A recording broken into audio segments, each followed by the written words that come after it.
Not by blood. I've known her for 2 years from when my mom first moved out here. And we're all really good friends with his mom, and then so they have him, and then I'm his mom and her mom. And I'm her mom. That's like my other mom. I'm her mom. It's not that we're homeless, we're spotless, because we can't put our trailer into a park because they want newer model ones, and we don't have a newer model one, and it's just a struggle every single day. Well, how long have you guys been out here? 2 years. 2 years? Yeah. You said that someone comes by every other week or so to deliver on Fridays. The supplies. peacekeepers come out and they bring water and they bring food and just necessities that we need. Is anybody helping you with the bigger picture stuff, like say permanent housing? No. I mean, because we don't qualify.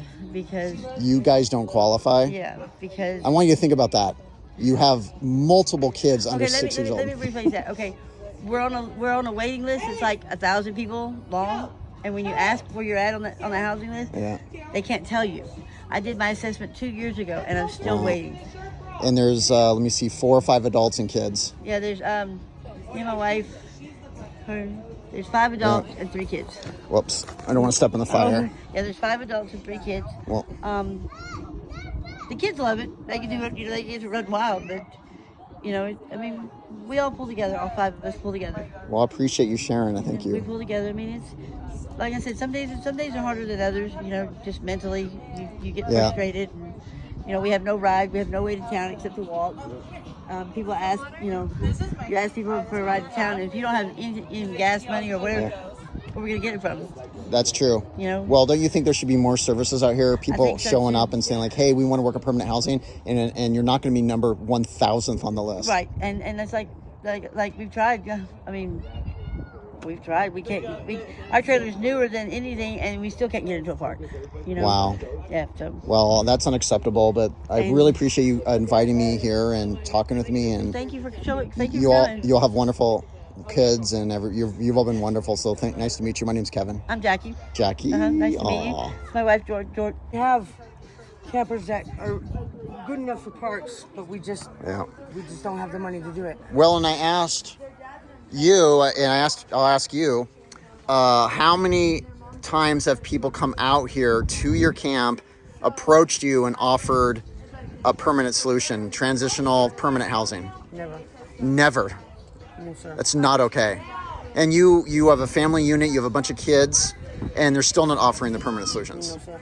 They do help us with money, but that's for propane and food and stuff like that for us to live. But why can't they help you with traditional housing where there's running water and? They keep saying that they're going to build buildings, and then we never see any of them. They always take people ahead of us that don't need it. Wow. Like the homeless. There's a difference between the homeless and just houseless. We're not homeless, but the thing is that they choose the people that want to destroy our land, because there's land out here that is destroyed completely. They just leave their junk behind. When they move, they don't clean up.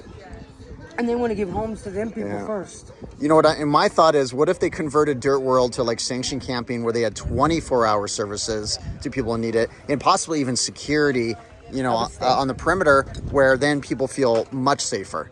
I would stay. It makes there's shootings there's gunshots every night.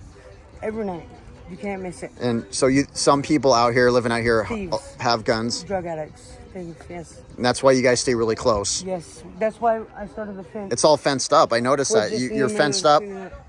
And you also have 5+ dogs that definitely bark when someone approaches. Yes, this camp was destroyed when we got it. We're in the process of fixing it because this is the best spot. We can come in this way for the kids, and we can see our entrances.